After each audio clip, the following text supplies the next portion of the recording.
Today is World Photography Day, and this also marks my 10th year of doing photography, which is kind of crazy.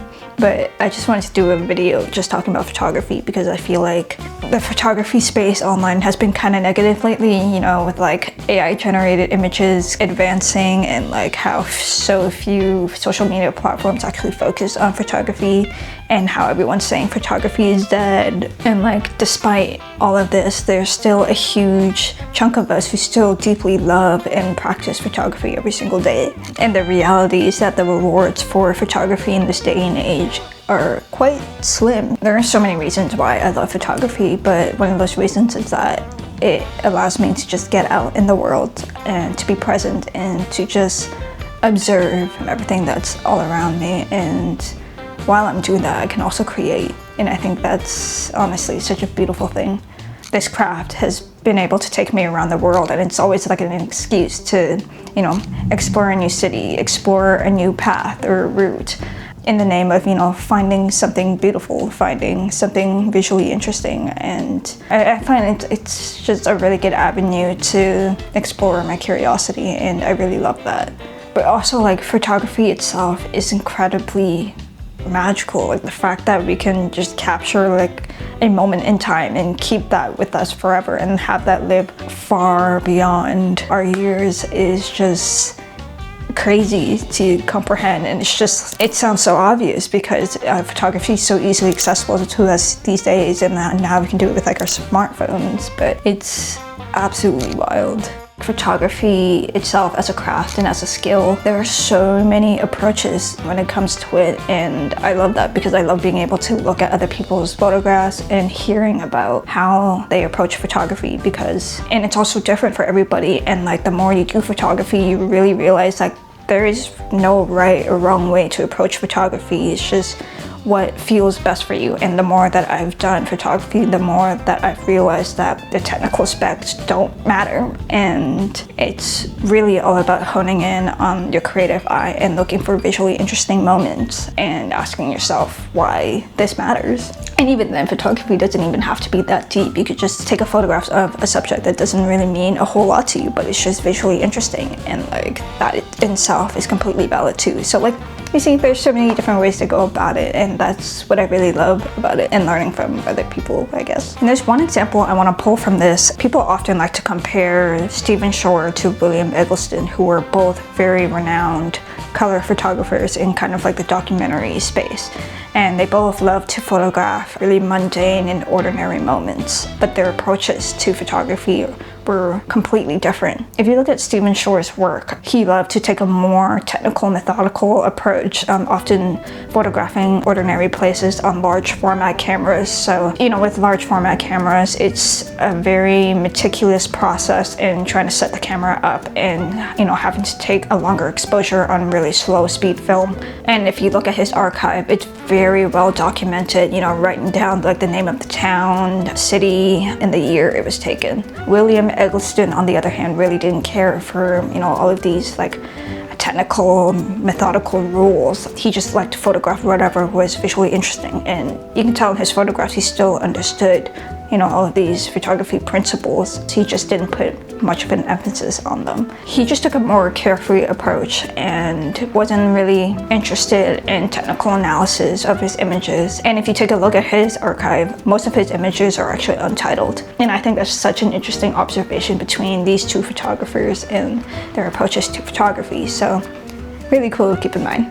I always thought photography was just kind of a skill and a craft that I had to hone, and while it is that, the more I realized, you know, photography is just a documentation of what you see. I love that because it's so personal and intimate, and I love looking at like my friends' photographs and I get to see like what they thought was interesting. And I think it's just so personal and intimate, you know, in creating those images and also being able to view these images. What I love about photography is that it rewards patience, curiosity, and observation. And if you can do all three of those things, then you're inevitably gonna create good photographs, right? It's definitely shaped the way that I think about time, memories, and like my own life story. Not in the way that I want my life to appear a certain way, but in the way of like, how do I want to participate in my own life? Photography is not just a way for me to view the world, but to also meet people who are within this beautiful craft. And I've met so many wonderful people through photography, you know, through photo walks, events, online communities, and it's such a fun space to be in, you know. I find that it's so fulfilling to meet other photographers who share the same passion as me, because you're able to have like really nice, meaningful conversations about photography. And what I love about what all photographers have in common, it's that we all are, you know, seeking beauty in this world, and we tend to be quite appreciative, especially if you do street photography. It's like you're quite optimistic. This moment is just around the corner. You just gotta be a little bit patient. You know what? This could be a moment. It's all about saying yes, right? And it's a good mindset to have to practice patience, to practice curiosity, and to just, I guess, seek gratitude for this world.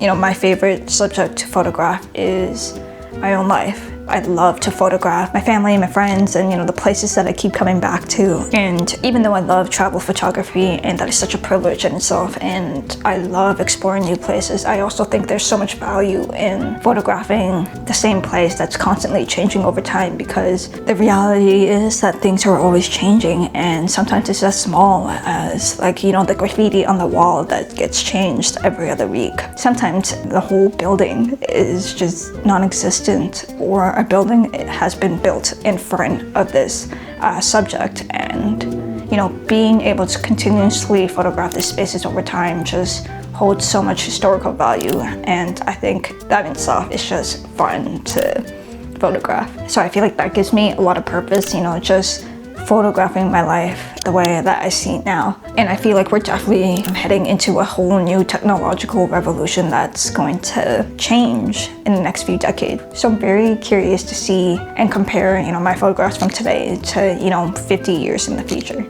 Another reason why I love photography is because it is such a great gift. I love photographing for the people in my life, even if it's just like a small family photo shoot or a graduation ceremony. I'm so happy that I'm able to have the skill and present, you know, these photos to them in a way that they want it to be captured. And I find that so incredibly fulfilling to see their reactions when they receive photos that they love and they just want to cherish. And that will always be special. And sometimes I feel like I am at a creative roadblock, or I feel like I'm not improving.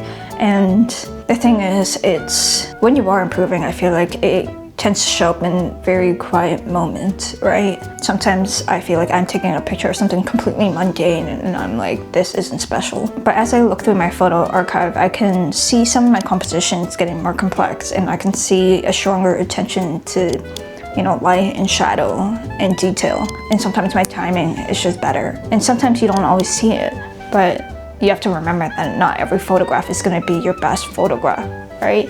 But if you keep continuously practicing, inevitably, you're just gonna get better, and you're gonna learn more of what you like and don't like. And that's all there is to it, really.